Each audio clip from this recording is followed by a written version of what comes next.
Hadir kembali Ustadz Dr. Dudu Hermawan MAG dengan tausiahnya yang dapat menambah wawasan keislaman, keimanan, dan ketakwaan Anda. Simak terus video-video terbaru di channel YouTube Hermawan Al-Garuti. Jangan lupa like, share, and subscribe. منكم أمة يدعون إلى الخير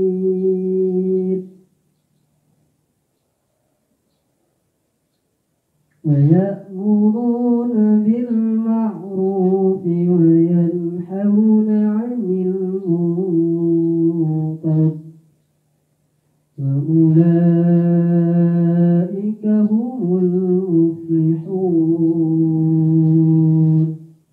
صدق الله العظيم. Waalaikumsalam warahmatullahi wabarakatuh.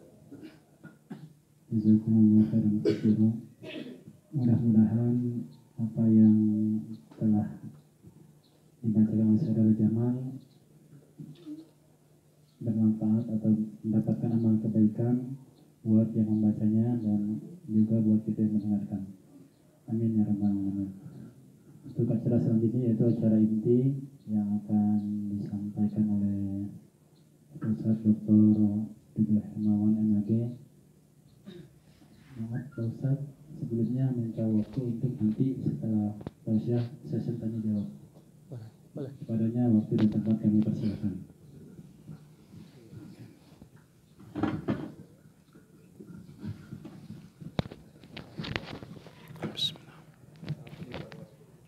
Assalamualaikum warahmatullahi wabarakatuh.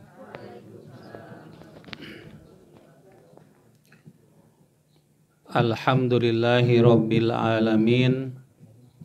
Wassalatu wassalamu ala asyrafil anbiya'i wal mursalin wa ala alihi wa ashabihi ajma'in amma ba'du.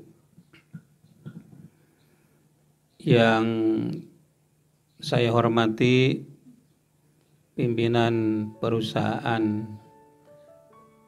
Galumpit ya, nama perusahaannya Galumpit ya? Oh, Cigalumpit ya. Ibu Hajah Rini yang saya kenal kurang lebih 1,5 tahun ya atau 2 tahun yang lalu, dan bapak-bapak para sesepuh ya, para pimpinan yang ada di tempat ini, bapak-bapak dan ibu-ibu, hadirin dan hadirat yang Allah muliakan.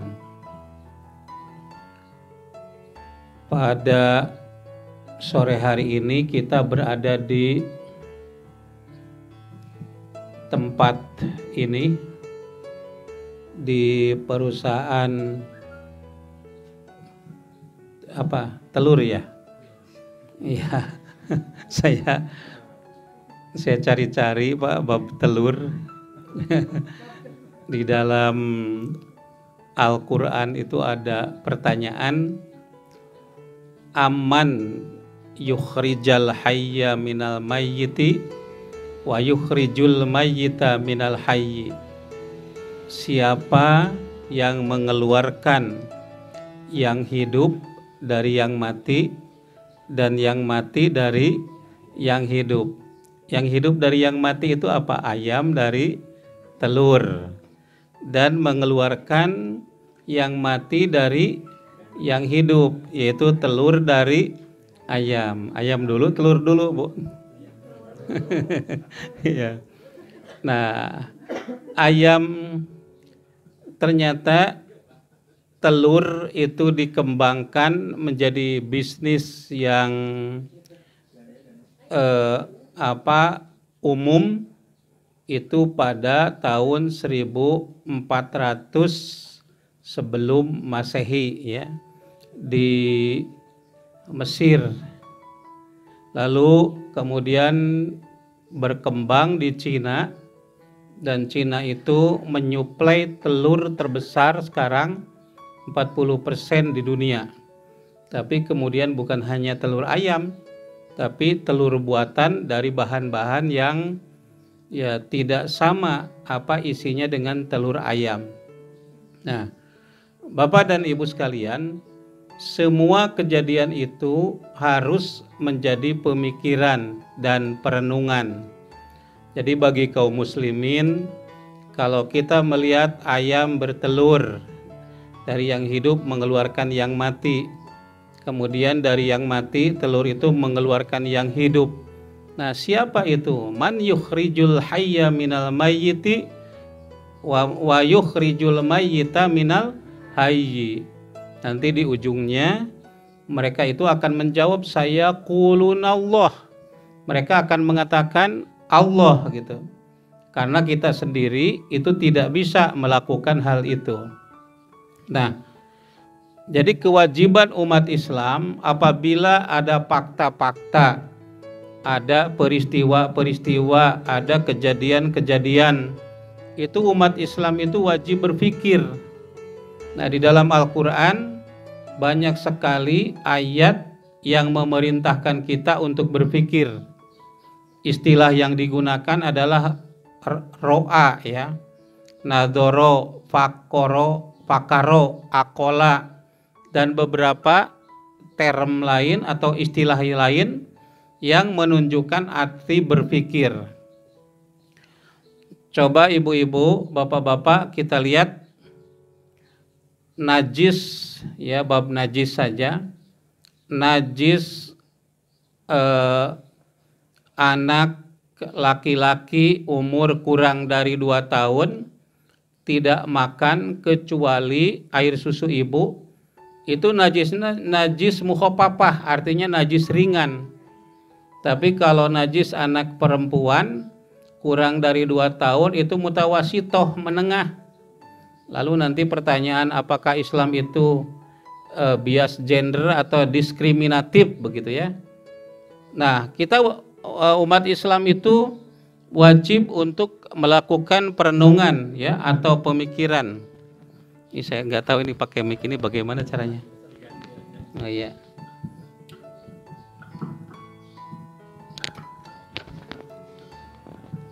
Ya. Itu dipikirkan begitu ya. Ternyata bapak-bapak dan ibu-ibu, air kencing anak laki-laki sebelum keluar itu disaring dulu oleh kelenjar ya, kelenjar, namanya kelenjar apa itu yang ada pada laki-laki itu? Kelenjar apa, Bu? Suka ada kalau umur sudah 60 70 tahun itu sudah apa? Prostat. Ya, jadi sebelum keluar itu disaring dulu. Ya, jadi virusnya tidak keluar. Dan yang kedua, laki-laki itu ada selangnya. Jadi kalau perempuan itu tidak ada.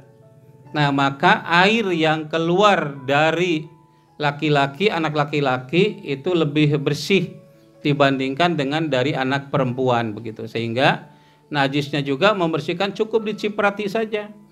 Pada satu saat Nabi menggendong anak laki-laki. Kemudian pipis ketika digendong oleh Nabi itu. Ibunya langsung menariknya dengan keras begitu. Lalu Nabi marah kepada ibu itu. Kenapa kau lakukan itu? Itu akan berbekas kepada pikirannya, kepada perasaannya sampai lama gitu. Kalau najis cukup saja diciprati kata Nabi. Kalau najis itu belum, anaknya itu umur 2 tahun belum makan apa-apa kecuali ASI. Nah, karena ternyata hasil penelitian para ahli ya, ada seorang psikolog namanya Lawrence apa kesananya? Mama Lauren atau Mama Lemon apa nggak tahu. Ya, itu bukunya yang berjudul Adulthood Personality ya, kepribadian orang dewasa. Nah, kenapa orang dewasa itu ada yang pelit, pelitnya luar biasa? Ternyata ketika kecil pada saat pipis langsung ditarik begitu, sehingga barang yang kotor saja harus dimasukkan lagi ke dalam, ya, harus dihentikan begitu, apalagi yang baik begitu ya, sehingga menjadi anak yang pelit. Jadi apa yang dilakukan oleh Rasulullah itu benar. Nah, disinilah fungsi berpikir kita. Umat Islam itu wajib berpikir. Ali bin Abi Thalib mengatakan, lidah orang berakal berada di balik kolbunya, dan kolbu orang bodoh berada di balik lidahnya. Artinya kalau orang berakal sebelum ngomong itu dipikir dulu apa akibatnya, apa dampaknya, apa manfaatnya dari omongan itu. Kalau bermanfaat katakan, kalau tidak jangan. Ya, lebih baik diam, ya. Apa dalam hadis dikatakan as-sukutu fiddatun, diam itu adalah emas. Man kana yu'minu billahi wal yaumil akhir, barang siapa yang beriman kepada Allah dan hari akhir, falyakul khairon aw liyasmut, maka hendaklah dia berkata atau diam kalau omongannya itu tidak berguna. Diam begitu. Diam itu emas kalau memang tidak pantas kita berbicara sesuatu, lebih baik diam. Nah, bapak-bapak dan ibu-ibu yang Allah muliakan, nah, orang yang berakal itu sebelum berbicara maka dia berpikir dulu. Istilah yang digunakannya itu tadi, di belakang hatinya, lidahnya itu di belakang hatinya. Hati itu terjemahan dari kolbu. Nah, kolbu selama ini kita terjemahkan dengan hati, ya. Padahal kalau kita lihat di dalam Al-Quran dikatakan, ada ayat yang mengatakan lahum kulubun walaqad darokna li jahannama katsiran minal jinni wal insi.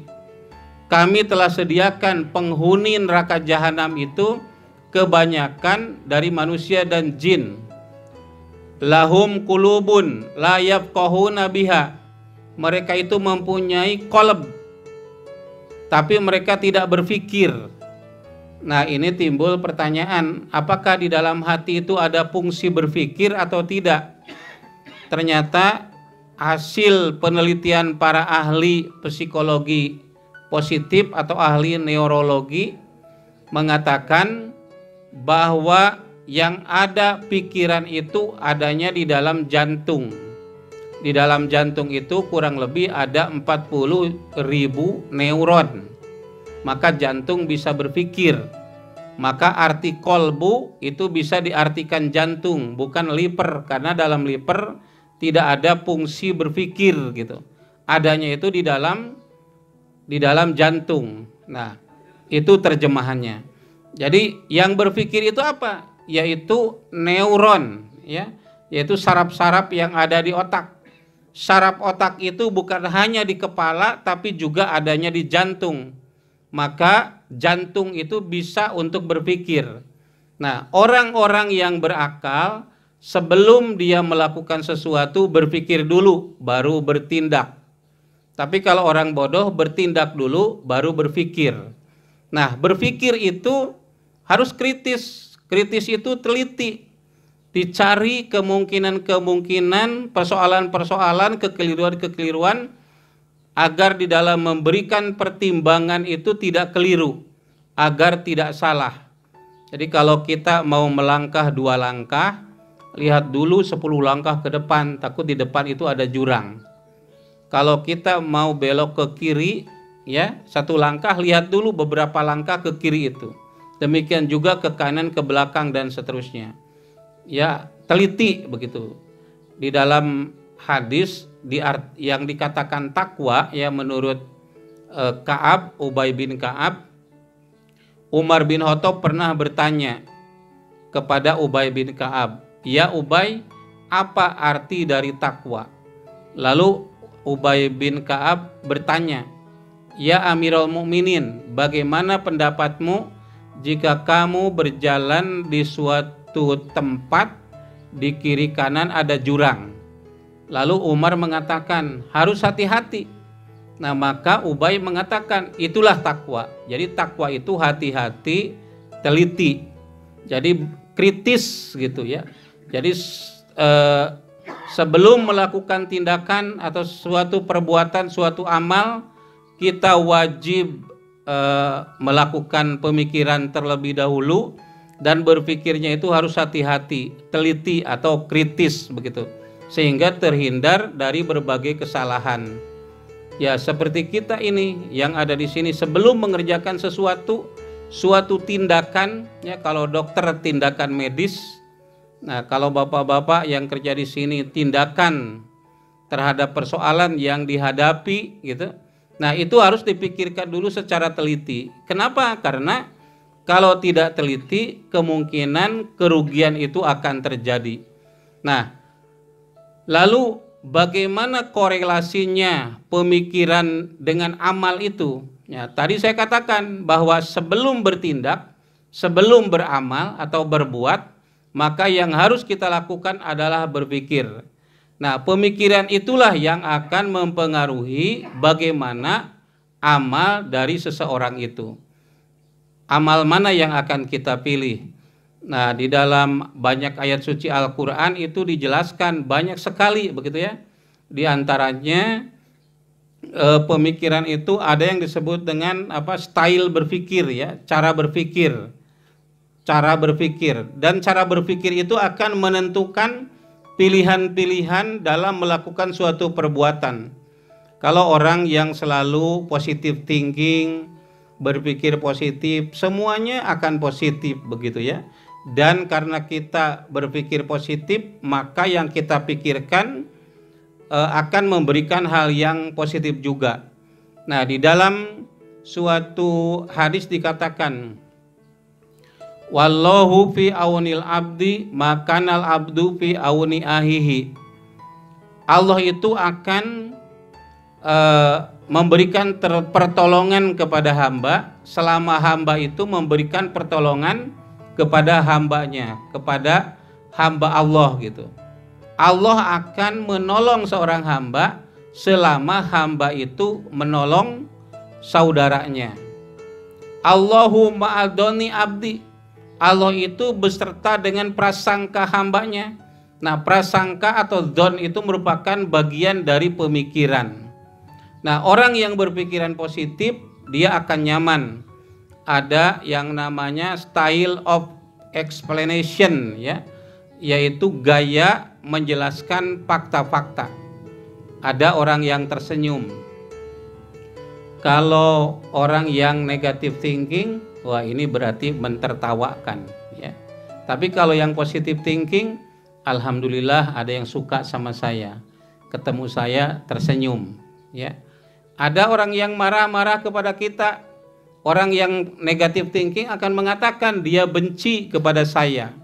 Tetapi kalau orang yang positive thinking, ini berarti dia memperhatikan saya agar saya terhindar dari kekeliruan-kekeliruan dan kesalahan-kesalahan begitu.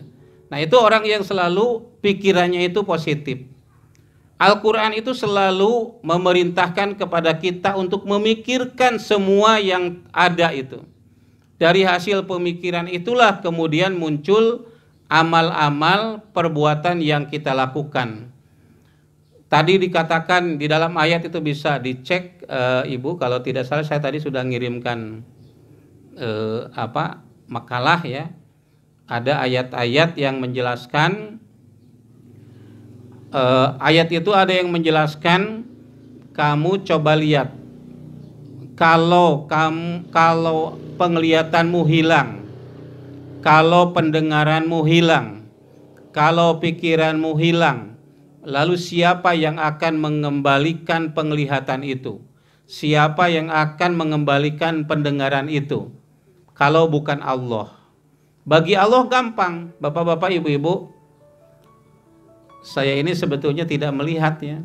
Jadi yang di hadapan saya ini saya tidak kelihatan. Cuman dibayangkan saja. Aya nu bodas, aya nu hidung santen, macam-macam gitu ya. ada yang tinggi, macam-macam itu yang ada di pikiran saya itu.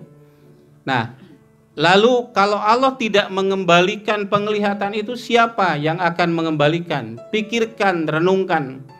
Coba lihat ketika turun hujan dari langit, kemudian biji-biji menjadi tumbuh, menjadi pohon, kemudian menghasilkan buah-buahan.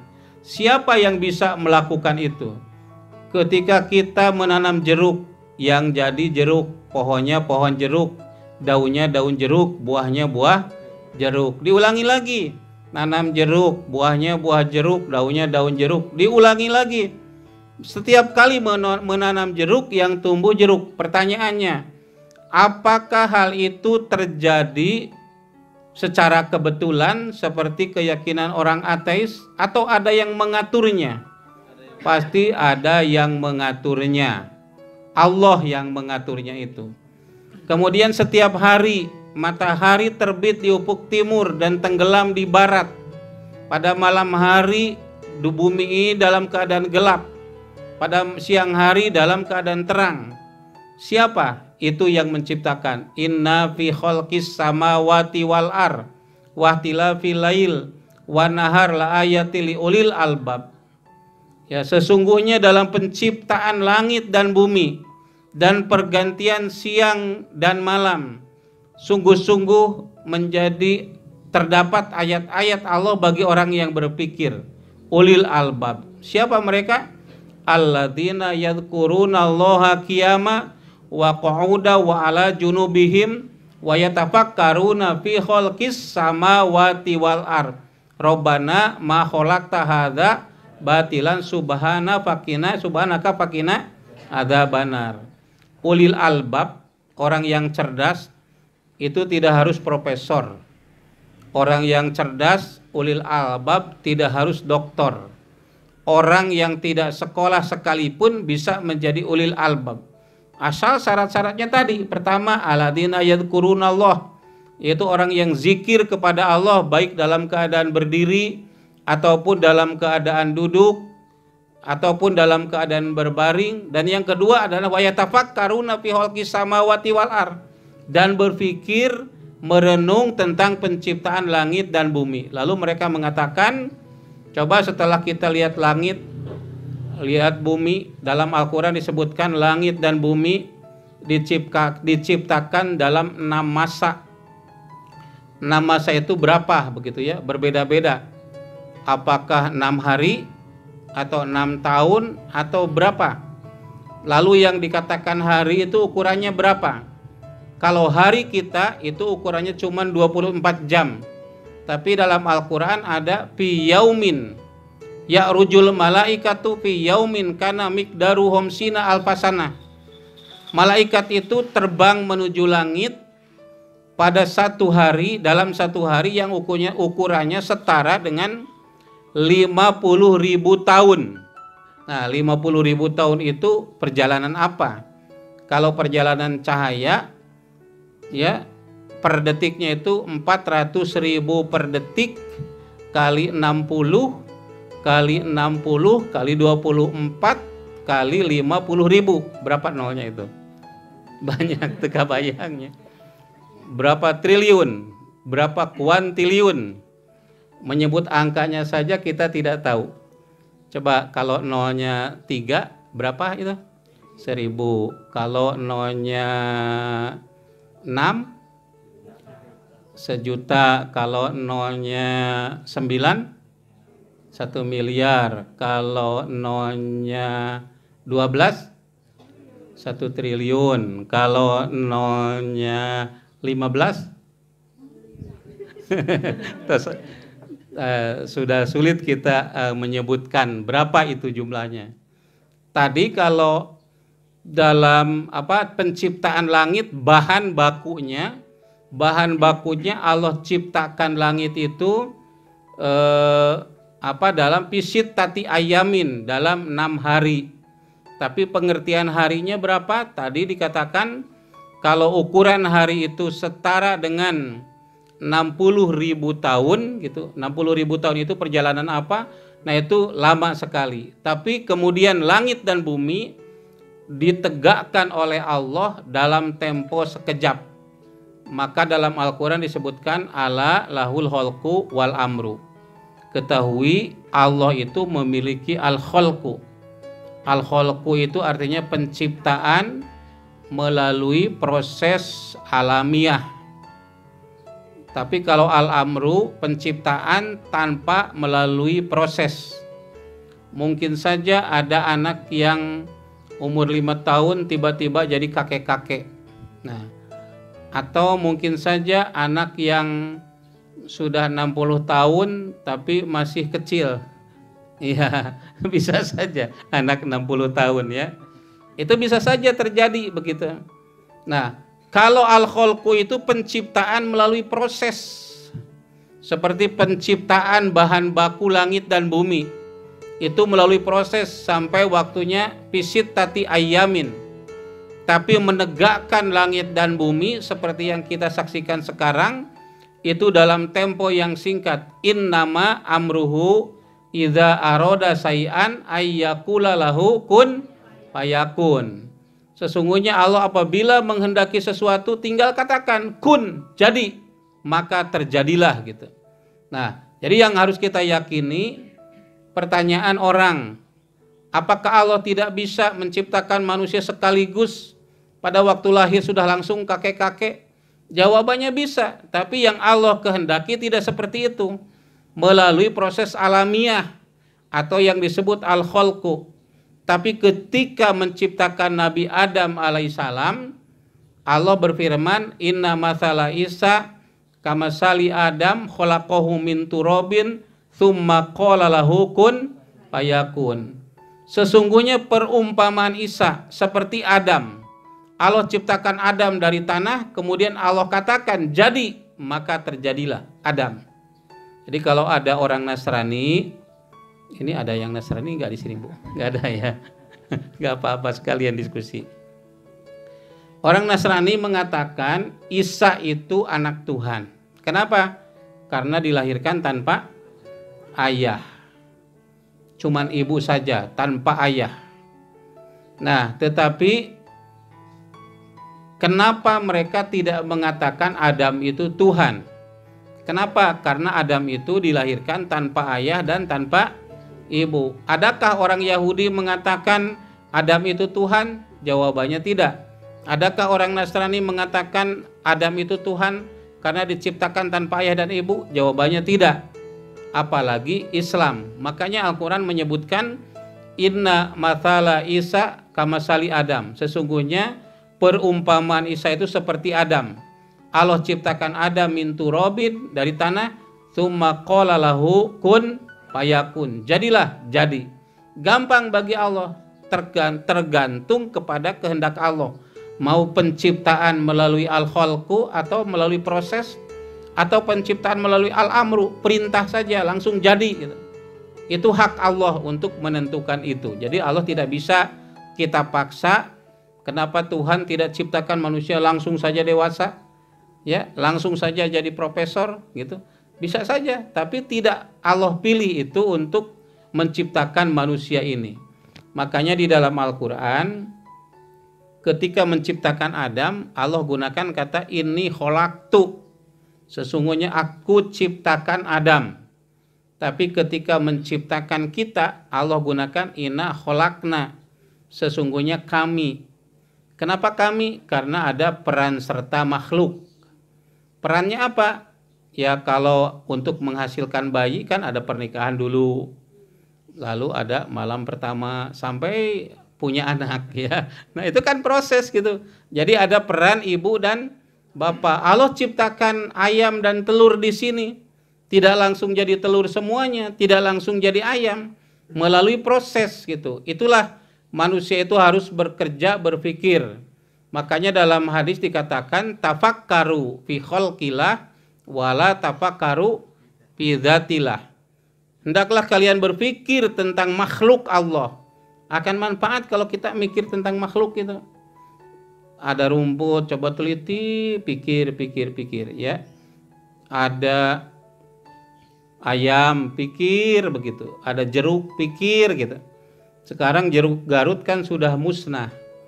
Jadi dulu yang terkenal di Garut itu ada jeruk Garut. Ya, jeruk Garut itu jreng ya.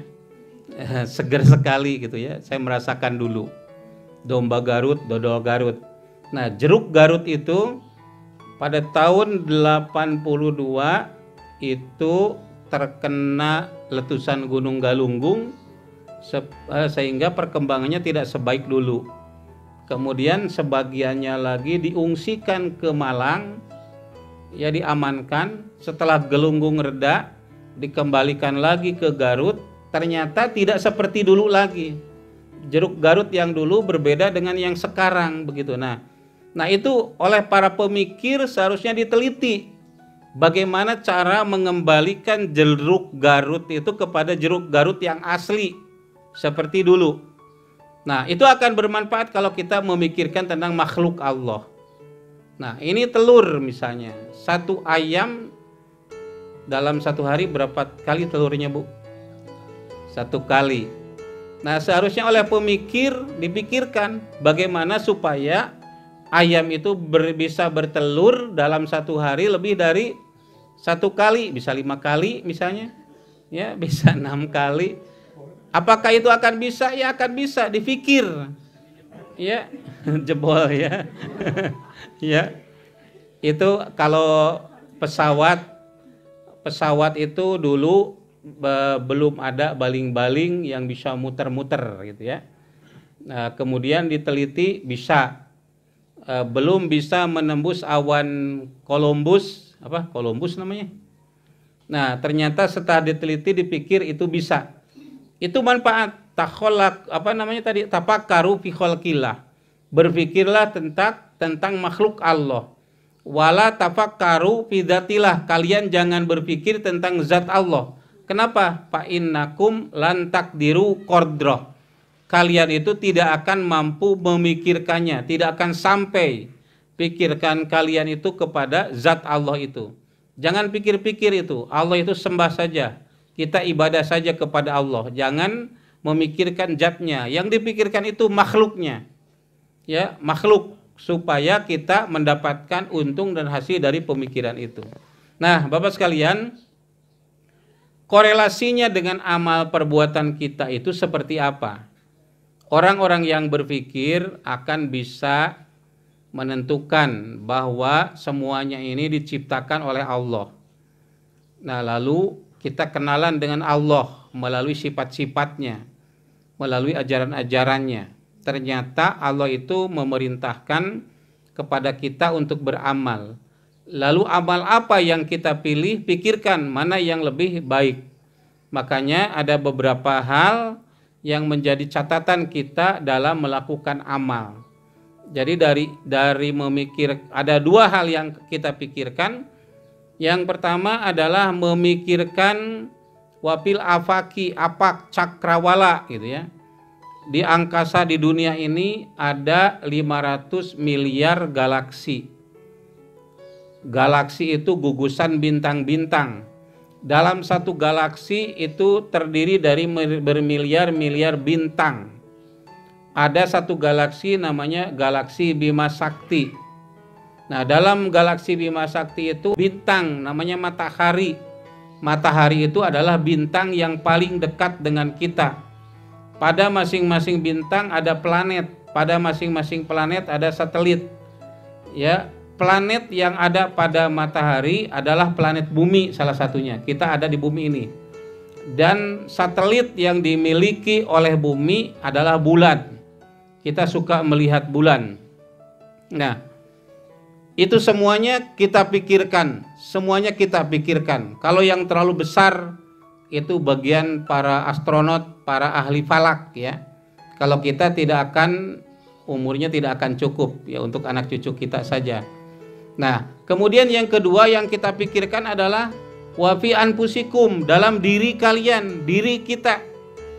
Kita itu dari mana, sedang di mana, mau kemana, begitu. Kita pikirkan. Semua gerak-gerik badan kita, mata yang bisa lirik sana, lirik kanan, lirik kiri. Kemudian organ tubuh ada bulu bermacam-macam. Kenapa harus ada bulu kepala? Kenapa harus ada bulu hidung? Kenapa kalau usia 40 tahun suka ada bulu di sini, Bu? Sok campanu 40 tahun aya bulu hati dia. Kenapa tumbuhnya kok pada usia 40 tahun? Ya, nama-nama bulu juga tergantung lokasinya. Cara membersihkannya ada yang bisa dikerok, ada yang bisa dicabut, ya, ada yang bisa dibakar mungkin. Macam-macam itu, Bu. Allah ciptakan itu tadi makhluk tahadza batilan. Ya Allah, Engkau menciptakan ini tidak batil, tidak sia-sia, tidak abasan. Pasti ada maksud dan tujuannya, tapi kita tidak tahu. Nah, maka untuk menyingkap ketidaktahuannya itu dengan berpikir. Nah, dengan memikirkan dua yang tadi, cakrawala dan diri kita. Kalau memikirkan cakrawala menghasilkan ilmu astronomi, menghasilkan fisika, menghasilkan kimia, menghasilkan geografi dan berbagai disiplin ilmu lainnya. Memikirkan tentang diri manusia, menghasilkan ekonomi, menghasilkan psikologi, menghasilkan ilmu politik, menghasilkan antropologi, sosiologi, dan lain-lain. Nah, dari situ kita akan langsung ma'rifatullah, yaitu mengenal kepada Allah Subhanahu wa Ta'ala. Setelah mengenal Allah Subhanahu wa Ta'ala, ternyata kita tahu Allah itu memerintahkan kita untuk beramal. Antara lain adalah amal sholat. Ada 3 amal yang menyebabkan kita akan masuk surga. Ada seorang Arab, ya Arab kampung, bertanya kepada Rasulullah, "Ya Rasulullah, amal apa yang menyebabkan saya akan masuk surga?" Maka jawaban Rasulullah, "Anta budallah wala tusrik bihi syai'a." Engkau beribadah kepada Allah dan jangan menyekutukannya dengan yang lain. Yang kedua, wa tuqimus sholat al-maktubah, tegakkan sholat yang wajib. Ya, wa tu'tiyaz zakat al-mafruḍah, laksanakan zakat yang wajib. Wa tasumu Ramadan, dan berpuasa bulan Ramadan. Maka dengan 4 hal itu saja kamu akan masuk surga. Tidak melakukan apa-apa lagi. Nah itu, tapi ingat bapak-bapak, ibu-ibu, yang ditanya itu orang Arab Baduy, orang kampung. Sudah aja yang 4 itu akan masuk surga, tidak akan berbuat apa lagi. Tidak infak, tidak sodakoh, tidak sholat sunat, tidak puasa sunat, akan masuk surga. Tapi level keberagaman itu ya tergantung kepada level-levelnya. Masa misalnya seorang ulama cuman yang sholat fardu saja, tidak sholat sunat rawatib, betul gak? Itu akan hina, begitu ya. Kenapa tidak sholat duha, tidak sholat tahajud? Mungkin untuk preman cukup sholat 5 waktu saja. Atau ada orang yang sampai kepada Rasulullah, "Ya Rasulullah, saya mau masuk Islam, tetapi saya ingin Islamnya sholatnya cuma 1 waktu saja." Untuk sementara Nabi membolehkan. Tapi itu tahapan di dalam berdakwah. Nah, Bapak dan Ibu sekalian, lalu yang perlu kita catat juga, tu'radul a'malu yaumul isnin wal khamis. Amal-amal itu disodorkan oleh Allah kepada Allah pada hari Senin dan pada hari Kamis. Ya, makanya pada hari Senin, hari Kamis itu dianjurkan puasa supaya ketika amal kita disodorkan kepada Allah, kita sedang puasa. Wa tu'radu alal anbiya'i wal aba'i wal ummahati fi yaumil jumu'ah. Dan amal-amal itu disodorkan kepada Nabi, kepada kepada bapak-bapak dan kepada ibu-ibu yang sudah meninggal dunia, yaumul jumu'ah, pada hari Jumat.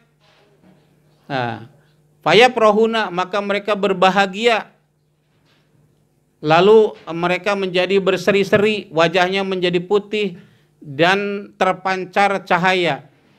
Fala tu'dzu mautakum, kalian jangan menyakiti orang-orang yang sudah meninggal dunia.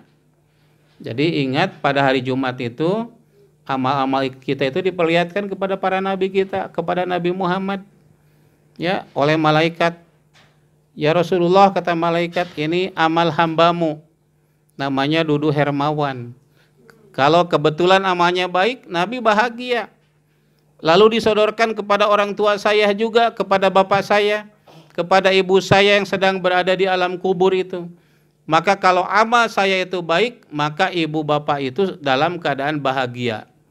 Tapi kalau ternyata amal saya itu jelek pada hari itu, maka ibu bapak itu akan merasa sedih, merasa sakit karena anak-anaknya melakukan perbuatan-perbuatan salah. Orang berpikir tentu akan memilih perbuatan-perbuatan positif dalam waktu-waktunya, ya, dan menghindari hal-hal yang maksiat dan seterusnya. Bapak dan Ibu sekalian, kalau saya ikuti makalah yang ada, itu panjang sekali, amal-amal itu urainya sampai 24. Tapi oleh ini Ade Alfian bisa dibaca ya. Ibu WA-nya tadi udah keterima ya Bu ya? Makalah ya, itu bisa dibaca. Amalan-amalan terkait dengan segala hal yang berkaitan dengan amalan-amalan.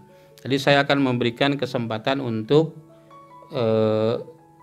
bertanya ya.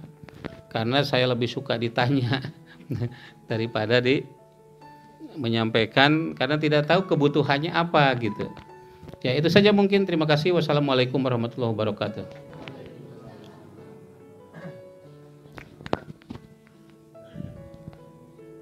Ya, terima kasih pada Bapak Ibu Hermawan MAG atas tausiahnya. Begitu kami beri kesempatan kepada Bapak, Ibu, atau para remaja-remaji yang ada di sini untuk Remako.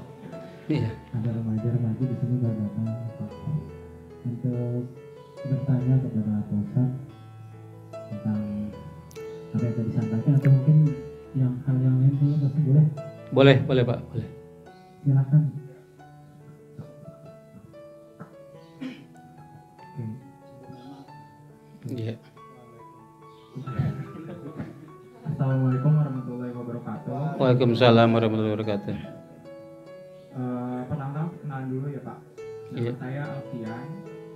Iya. Saya mau nanya, tapi sebelum sana mungkin saya mau mengucapkan dulu terima kasih sama Bapak atas penjelasannya yang sangat komprehensif dan juga insightful. Dan sebelum kemudian saya masuk ke pertanyaan saya sebenarnya mau point out dulu satu poin tadi yang udah Bapak sampaikan, yaitu adalah bahwa zaman sekarang sebenarnya kita nggak perlu lagi untuk kuliah atau untuk misalnya masuk ke universitas gitu ya, institusi yang formal untuk dapat ilmu, karena memang sekarang jurnal-jurnal internasional atau sumber-sumber keilmuan itu sebenarnya udah bisa diakses secara gratis dari internet, secara online. Jadi memang betul bahwa ilmu itu sekarang udah nggak lagi terbatasi oleh dinding-dinding kampus gitu ya. Nah, kemudian saya masuk ke apa yang bakal saya tanyakan, tapi mungkin sebelum sana saya juga perlu memberikan konteks gitu ya, karena supaya ngerti gitu ya, yang ditanyakan sebenarnya kemana. Tadi sebenarnya udah disebutkan juga sama Bapak Ustadz bahwa berpikir kritis itu adalah bagian integral atau bagian yang menyatu gitu dengan Islam. Tadi disebutkan juga ada banyak sekali backupnya, fondasi dari gagasan tersebut gitu ya, seperti misalnya ayat-ayat di Al-Quran, kemudian hadis dan lain sebagainya.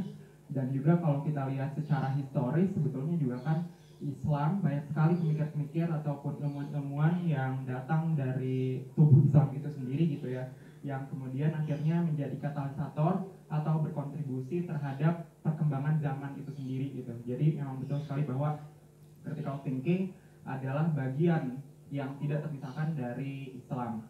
Nah, kemudian Pak, kalau misalnya kita secara kontekstual melihat bagaimana peradaban manusia yang sekarang ini kita hidupi gitu ya, peradaban manusia atau zaman yang saat ini kita sekarang hidup di dalamnya, ruang-ruang wacana yang dulu mungkin adalah tempat kita bisa mendulang ilmu, seperti misalnya kalau dulu kita di warkop kopi atau misalnya pergi ke universitas untuk mendapatkan ilmu. Saat ini seperti yang tadi saya udah bilang juga bahwa ilmu dan juga pengetahuan itu adalah sesuatu yang sudah tersebar luas secara online gitu ya. Kita bisa mendapatkan ilmu pengetahuan dari sumber yang banyak gitu. Namun memang kalau misalnya kita kemudian mau teliti lagi, dengan sistem politik. Ini kalau misalnya kita masuk secara makro gitu ya di urusan kenegaraan, dengan sistem politik yang secara khusus diadopsi oleh Indonesia, di mana sekarang kita menganut demokrasi, dan demokrasi berarti mengamini kebebasan berpendapat, termasuk juga kebebasan untuk memproduksi serta mendistribusi informasi.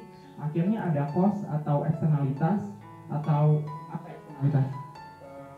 Biaya sosial yang harus dibayar oleh publik secara umum gitu, yaitu adalah hoax. Ya kan, jadi dengan adanya informasi yang sekarang bertaburan ini, akhirnya ada eksternalitas atau biaya sosial tadi yang harus dibayar oleh semua orang akhirnya, yaitu adalah hoax atau berita bohong. Nah, sayangnya kan tadi ya hoax. Nah, hoax ini kemudian untuk kita bisa menanggulangi permasalahan tersebut adalah dengan critical thinking atau berpikir kritis gitu ya, supaya kita nggak terjebak sama informasi-informasi yang bodoh, informasi-informasi yang ngawur gitu ya, harus pakai critical thinking atau berpikir kritis. Nah, sayangnya saya kan Pak majornya di politik. Setiap hari saya diskusi sama teman-teman dengan berbagai macam latar belakang, ketertarikan yang berbeda. Beberapa di antara mereka tertarik sama politik Islam atau pemikiran politik Islam, kemudian juga politik think tank atau politik Timur Tengah yang sangat kental dengan kebudayaan dan pemikiran Islam. Beberapa jurnal yang sejauh ini kita baca justru menunjukkan bahwa negara-negara dengan komposisi demografi atau komposisi penduduk yang didominasi oleh masyarakat Muslim, jadi di dalam negara tersebut Muslim adalah mayoritasnya, justru menunjukkan kecenderungan untuk lemah secara berpikir kritis gitu. Nah, jadi dari sini kan berarti dari semua runutan yang tadi saya udah jelaskan, akhirnya pertanyaan kuncinya adalah kenapa kok bisa kayak gitu gitu. Padahal seperti yang tadi udah jelaskan bahwa berpikir kritis itu adalah bagian integral dari Islam. Jadi pertanyaannya akhirnya boiling down to this very specific question gitu ya. Kenapa pada akhirnya di negara-negara yang justru mayoritasnya Muslim, berpikir kritis itu menjadi sesuatu yang malah apa ya, kayaknya orang-orang nggak terlalu akrab gitu atau nggak terlalu familiar dengan apa itu berpikir kritis. Mungkin ada penjelasan secara struktural, kayak misalnya dari pendidikan yang diberikan oleh pemerintah nggak terlalu mengadres masalah tersitu, atau mungkin juga ada penjelasan yang dari segi kulturalnya gimana. Nah, itu mungkin yang butuh dibahas lagi secara lebih dalam sama Bapak ya. Terima kasih sebelumnya Pak dan yang lain. Iya, terima kasih. Langsung aja Pak ya, biar gak lupa. Ya, tadi berbicara tentang peradaban ya. Ajaran agama Islam itu ada akidah, ada ibadah, ada akhlak, ada muamalat dunyawiyah. Nah, itu oleh para ulama digali karena belum semua ajaran-ajaran ya, konten ajaran Islam itu dapat digali sedemikian rupa sehingga bisa langsung diamalkan. Perlu ada penggalian terlebih dahulu. Maka ada proses pengajaran, penyampaian ilmu dan seterusnya. Nah, itu sesuatu yang niscaya dilakukan. Itu yang pertama yang harus dilakukan. Yang kedua adalah membangun peradaban. Katakanlah pada periode Makkah Madinah itu dari segi konten akidah, ibadah, akhlak dan muamalat itu sudah selesai, tinggal implementasinya. Nah, yang kedua adalah membangun peradaban. Setelah Nabi Muhammad SAW hijrah dari Mekah ke Madinah, kemudian yang dibangun itu apa? Di antaranya pertama membangun masjid itu sebagai kawasan ya publik. Kemudian yang di sekitar masjid itu adalah perumahan-perumahan. Itu konsep perumahan itu ada sejak hijrah. Jadi masyarakat Muslim yang dari Mekah itu orang-orang kaya, itu mereka membangun perumahan di sekitar Masjid Quba. Perumahan. Kemudian orang-orang yang tidak mampu itu menjadi ashabus suffah, yaitu tinggalnya di masjid ya, di emper atau di apa namanya yang ya di luar masjid itu, tapi di situ ada lantai begitu. Nah, itu di situ, di antaranya ada Abu Hurairah dan lain-lain.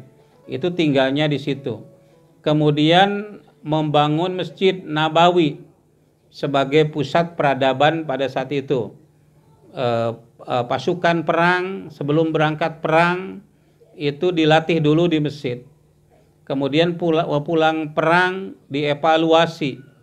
Kemudian untuk membangun perekonomian itu juga dari masjid berangkatnya.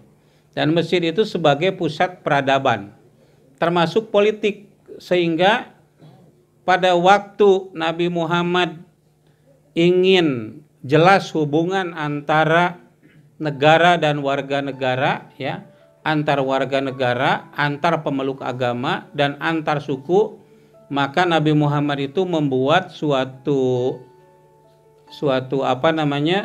konsep namanya Sohipah Madinah.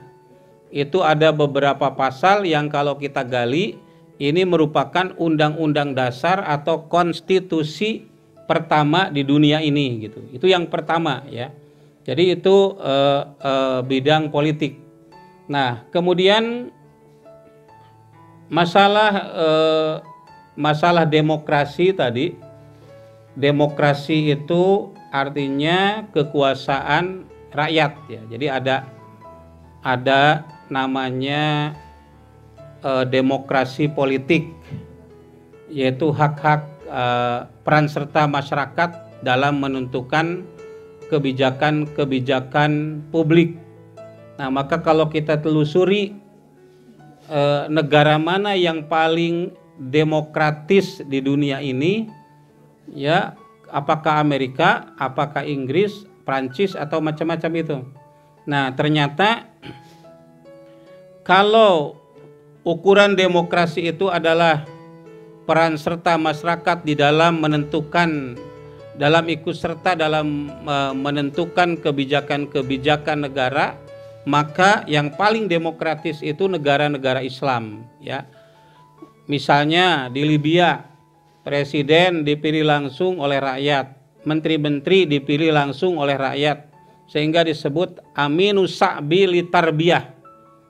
Jadi menteri itu aminus sa'bi litarbiyah, misalnya aminus sa'bi untuk pendidikan, itu tidak ditunjuk oleh perorangan. Kemudian di Iran itu ada yang namanya presiden dipilih rakyat, wakil rakyat, DPR dipilih rakyat.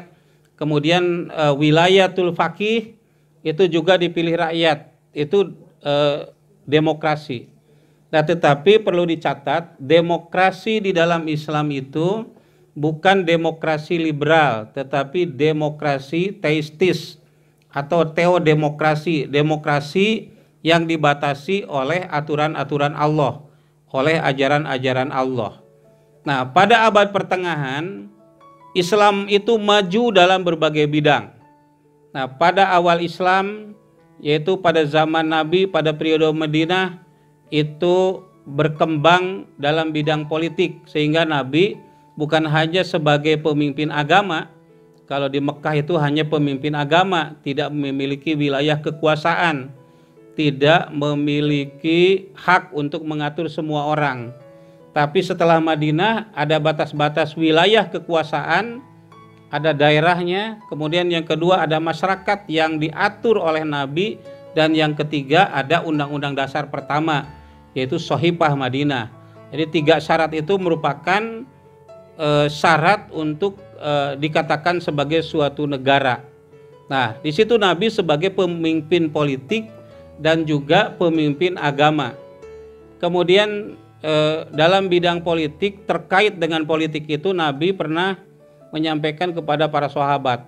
Ada sahabat yang ditanya di Masjid Madinah, apakah di antara kalian ada yang mengetahui ajaran Nabi tentang kekuasaan, tentang politik?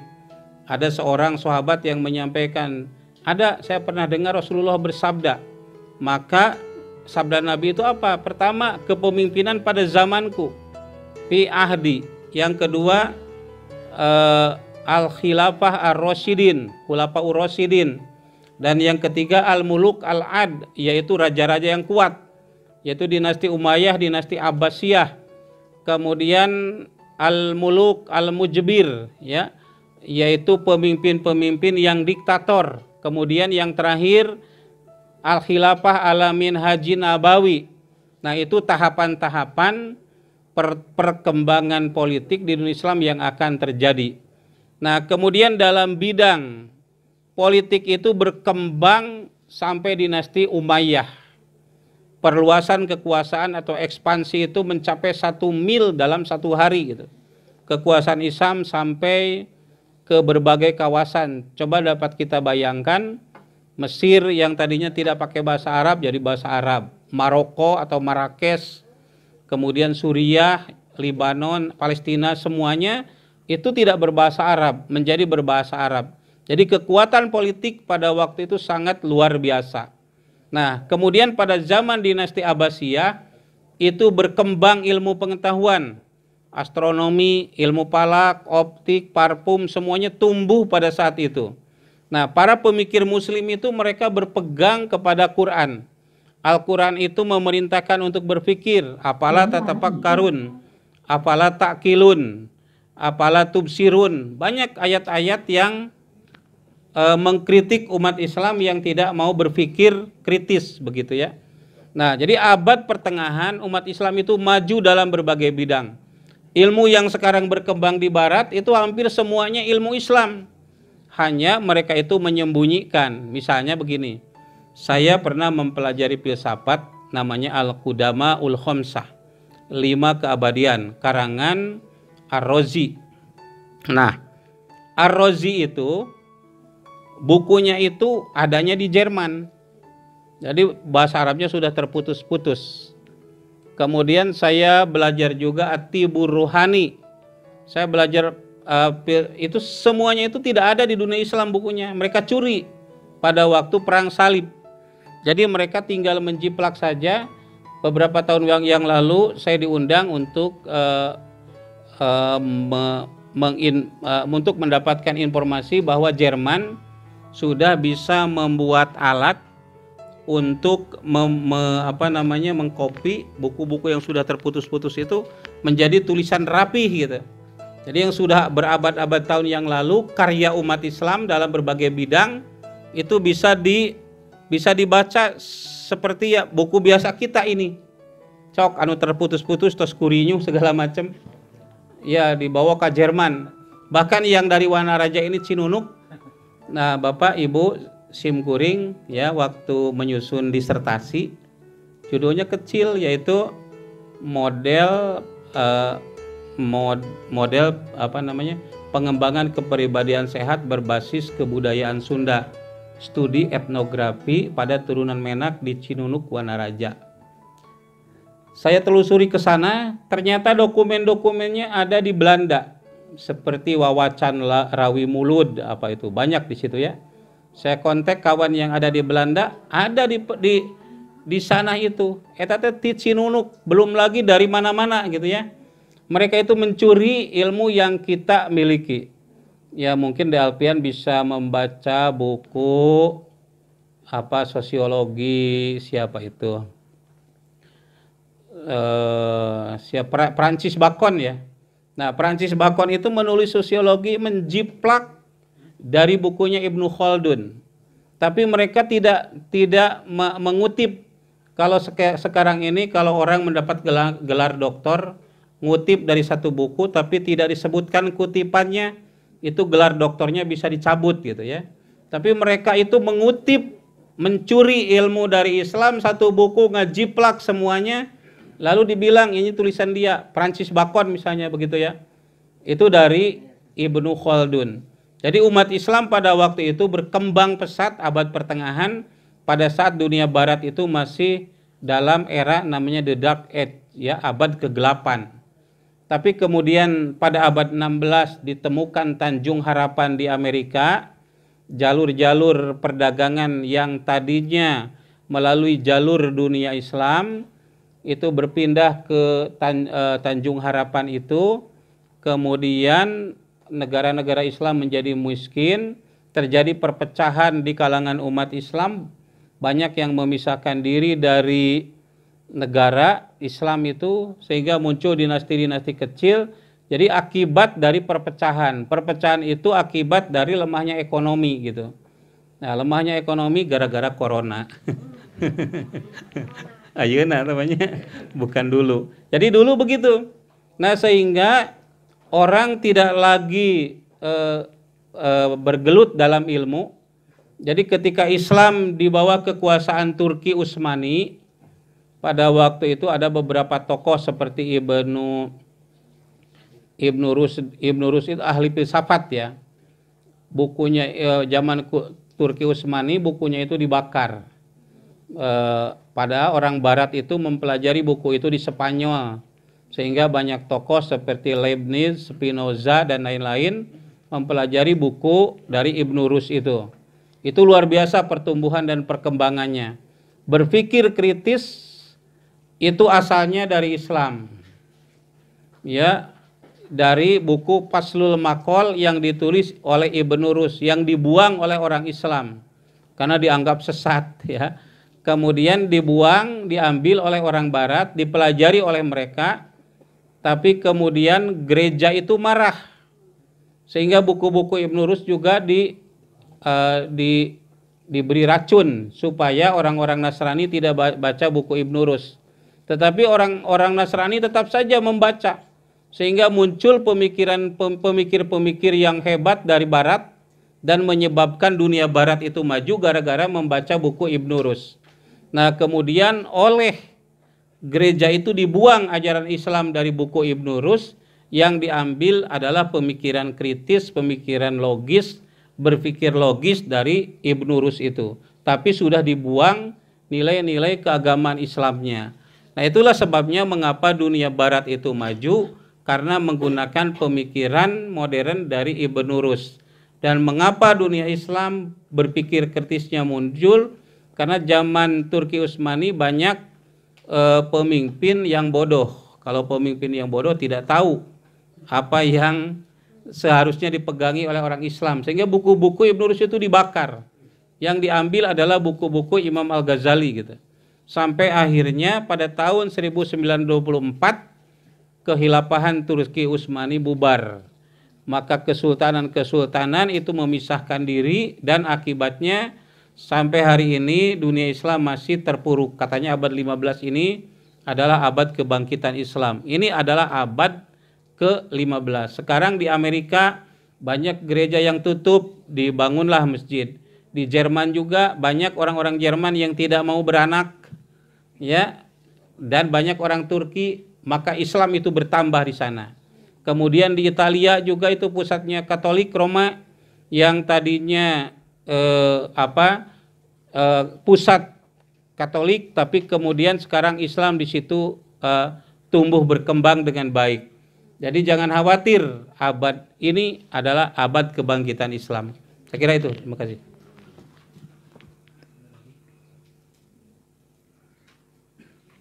Terima kasih atas mungkin ada lagi yang mau bertanya?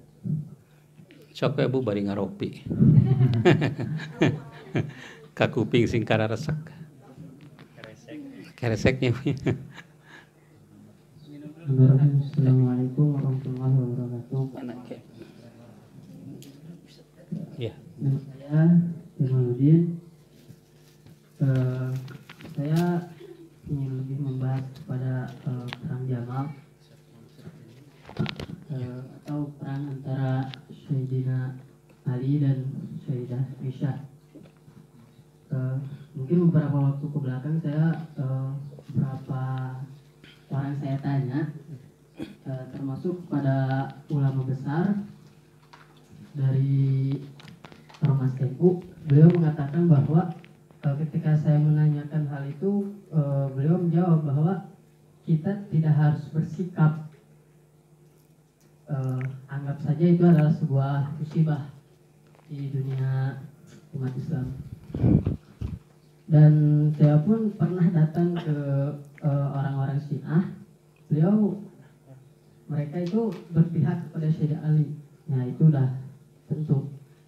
Dan yang saya ingin tanyakan bahwa haruskah kita bersikap siapa yang salah dan siapa yang benar, dan apakah itu terjadi karena ada seorang provokasi ataukah itu berjalan secara masa lalu yang akan terjadi di antara dua mereka. Terima kasih. Assalamualaikum warahmatullahi wabarakatuh. Waalaikumsalam. Tadi dari De Alpian itu ada menyinggung-nyinggung tentang hoaks ya. Kalau dalam dunia Islam, hoaks itu yang paling besar namanya hadilsul ifki ya. Berita hoaks ya. Jadi istilah post-truth ya, pasca kebenaran, post-truth, yang salah dianggap benar, yang benar dianggap salah, itu sudah terjadi zaman dahulu. Misalnya pertama terjadi yang besar ini, yang kecil-kecil banyak pada saat di Mekah juga ada. Yang pertama pada saat terjadi Bai'atu Ridwan, Bai'atu Sajaroh ya. Bai'at Nabi membaiat para sahabat janji setia untuk berjihad. Setelah ada negosiasi yang panjang, tidak ada keputusan antara Nabi dengan musyrikin Quraisy. Kemudian berakhir negosiasi, yang menjadi delegasinya itu adalah Utsman bin Affan. Kemudian ada berita hoaks yang menyampaikan bahwa Utsman bin Affan itu dibunuh dan lama tidak kembali melakukan negosiasi terhadap musyrikin Quraisy, di mana Nabi akan melakukan umroh pada saat itu. Tidak dianggap akan melakukan penyerangan.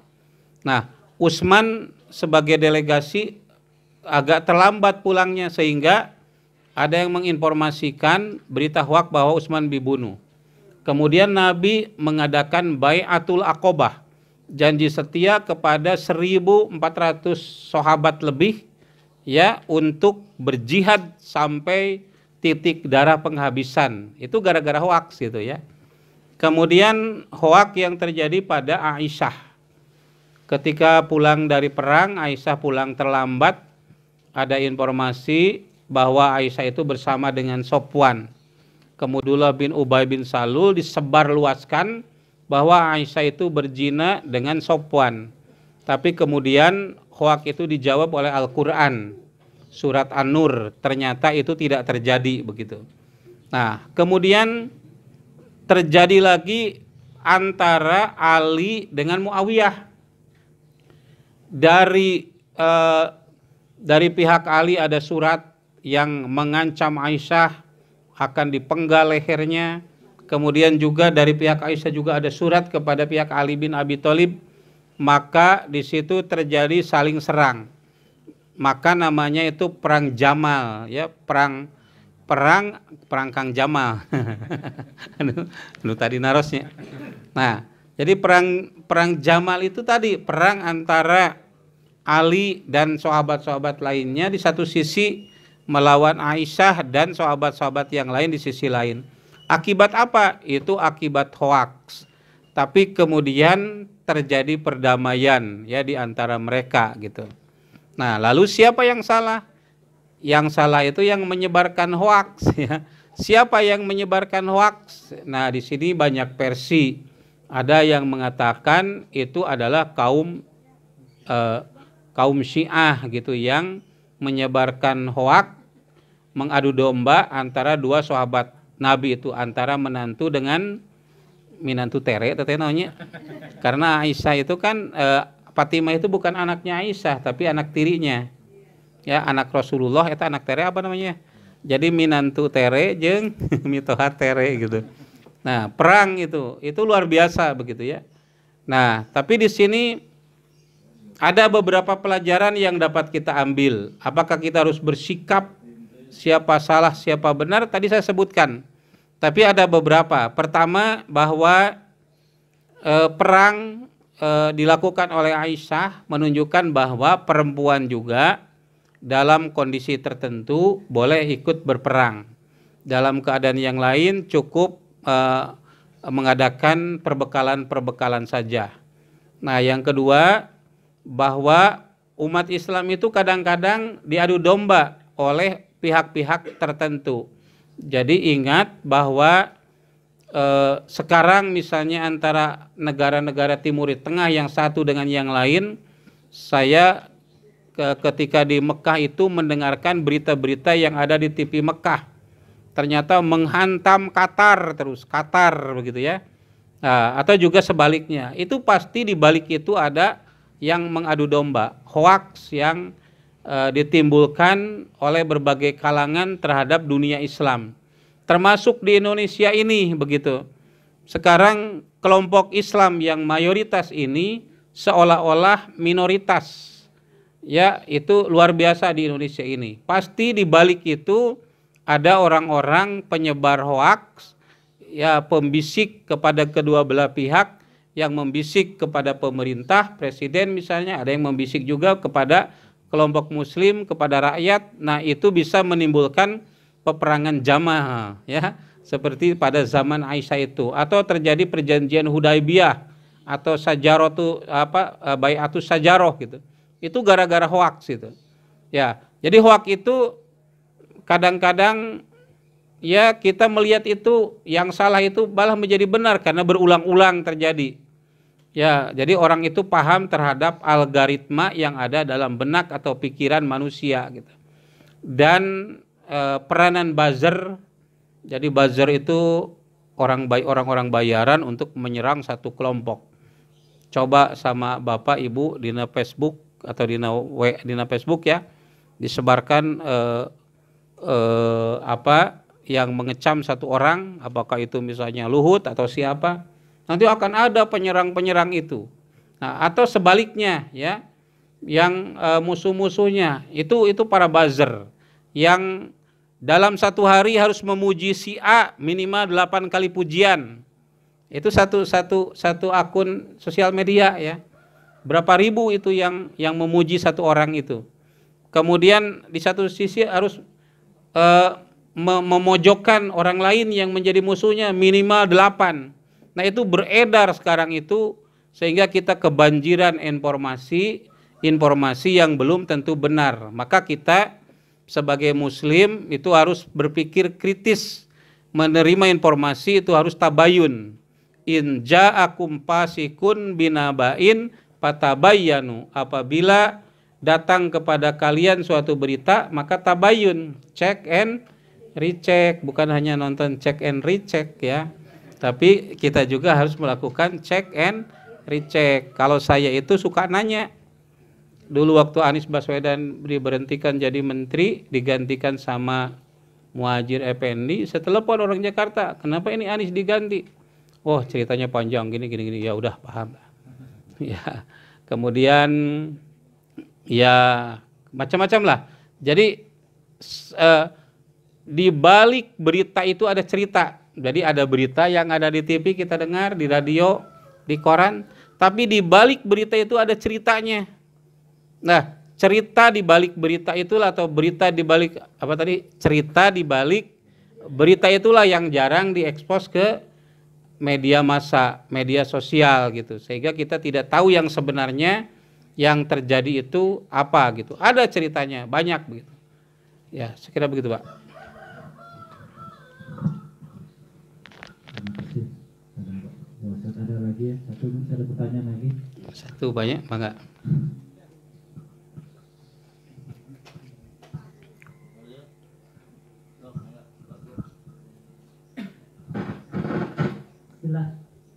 Bertanya Pak Dodo, Ya. sejauh mana kedudukan akal dalam Islam ketika kita memahami Islam itu sendiri, supaya kita berpikir kritisnya itu tidak kebablasan, karena banyak juga yang mengatasnamakan dirinya itu jaringan Islam liberal,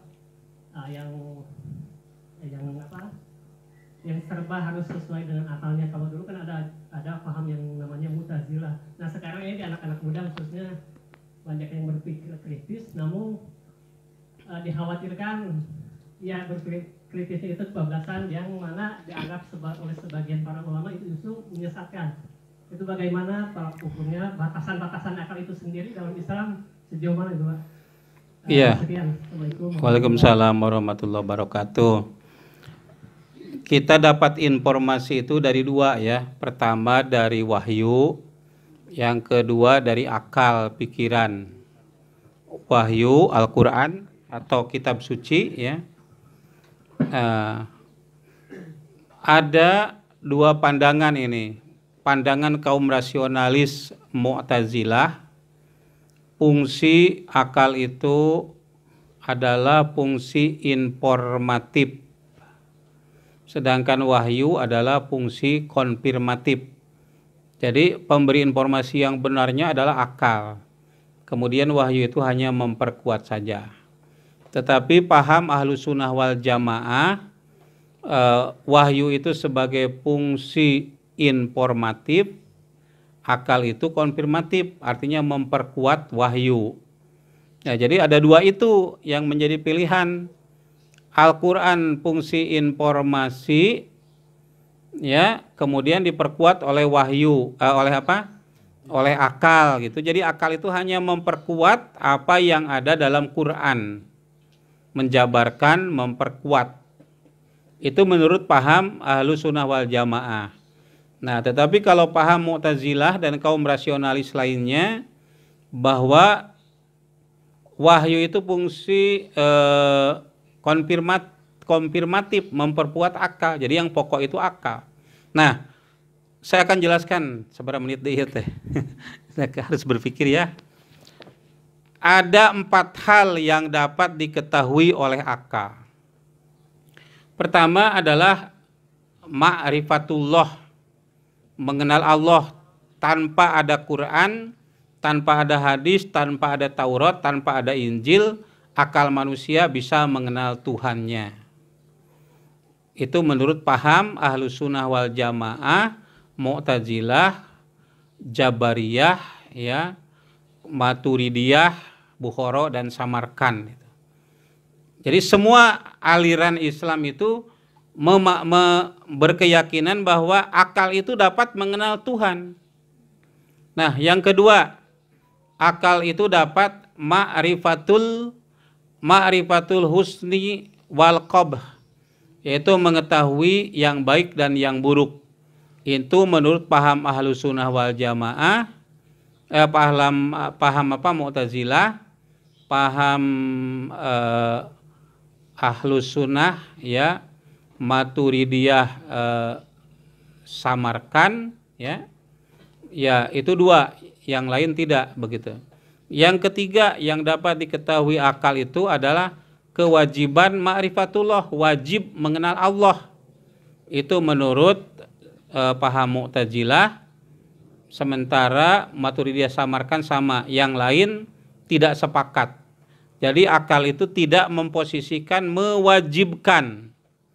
Lalu yang ketiga, yang keempat yaitu wajib, akal itu bisa mewajibkan yang baik dan wajib meninggalkan yang buruk. Akal yang mewajibkan. Maka paham Mu'tazilah sama 4. Jadi ada 4 itu kemampuan akal menurut paham Mu'tazilah. Nah, tetapi Ahlus Sunnah wal Jamaah beragam, tergantung aliran yang mana, karena Ahlus Sunnah wal Jamaah juga alirannya banyak. Nah, maka cari saja aliran Dudu'iyah. Jadi kalau menurut saya begini, akal itu bisa mengenal Tuhan, karena fungsi akal itu untuk mengetahui gitu. Ya, tidak dalam kapasitas mewajibkan.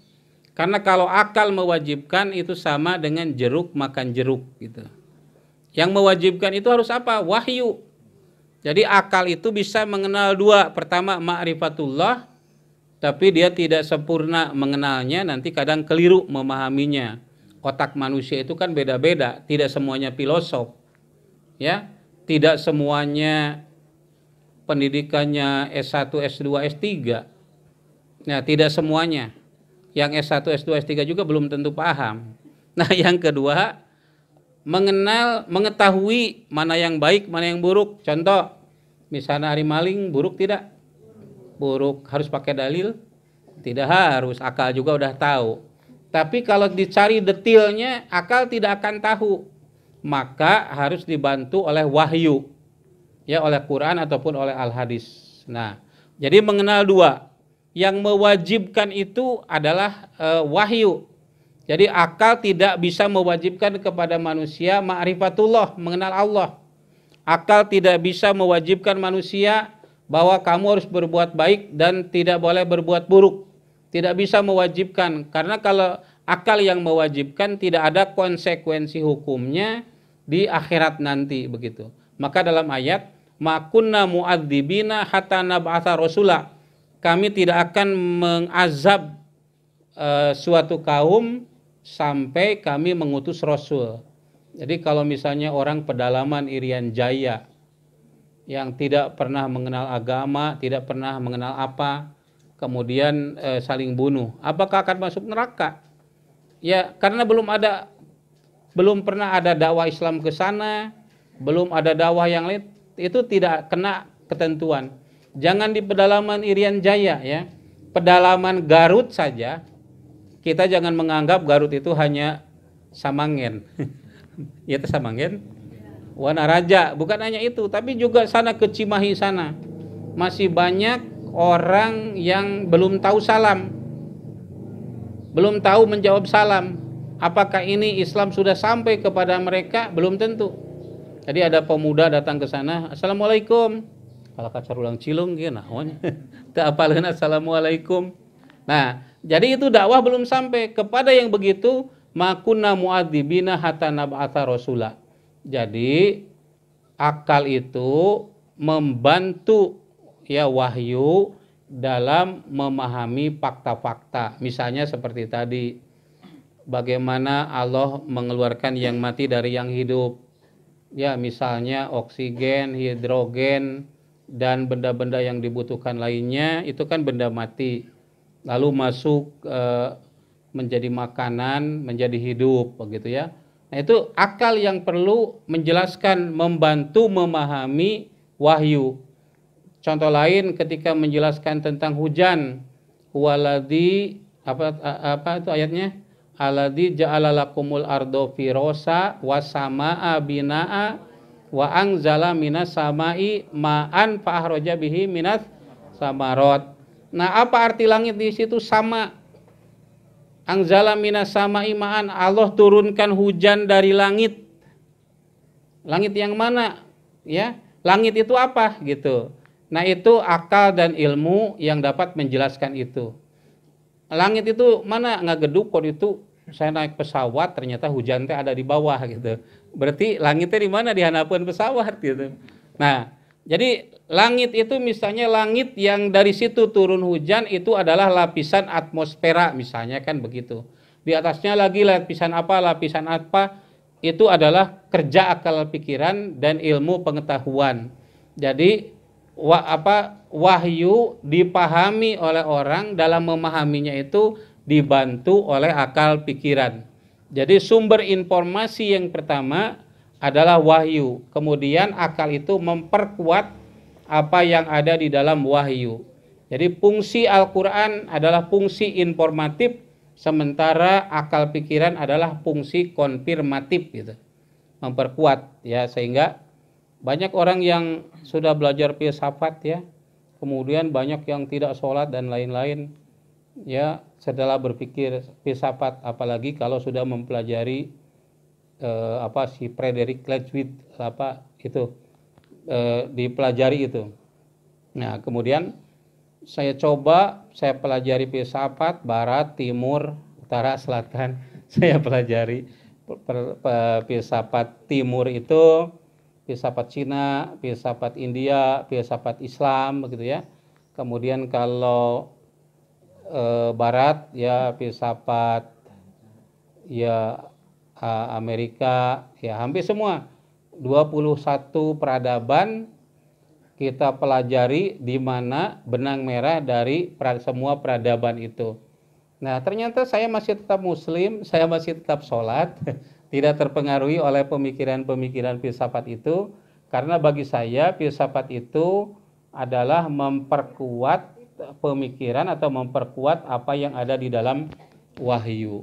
Saya kira itu Bapak dan Ibu, ya nyambung ya Bu ya. Biasa kita mengurusi telur tapi belajar filsafat. Ya alhamdulillah. Ya, ternyata di sini pinter-pinter ya Bu ya. Ya alhamdulillah ya. Saya kira itu saja Bapak dan Ibu sekalian yang dapat saya sampaikan. Ini mohon maaf Ibu Haji Rini kalau apa yang saya sampaikan belum mencapai apa yang diharapkan, dan juga bapak-bapak ibu-ibu ya bekerjalah tadi beramal, semuanya itu akan menjadi ibadah. Semua amal ibu mengurusi telur, mengurusi ayam, mengurusi perusahaan, semuanya ibadah. Banyak amal-amal seolah amalan dunia. Ngurus telur itu seolah urusan dunia, padahal sebetulnya itu urusan akhirat. Kita sebelum bekerja mulai dengan basmalah, melaksanakannya dengan sepenuh hati, tidak melaksanakan pelanggaran-pelanggaran ketentuan yang berlaku, melaksanakannya dengan tulus ikhlas. Itu insya Allah akan menjadi ibadah. Semuanya juga akan diberi pahala. Jadi orang Islam semua amalnya, semua kegiatannya itu harus bernilai ibadah. Bukan hanya sholat saja, bukan hanya puasa saja, tetapi bekerja di tempat ini juga sebagai ibadah. Terima kasih. Wassalamualaikum warahmatullahi wabarakatuh.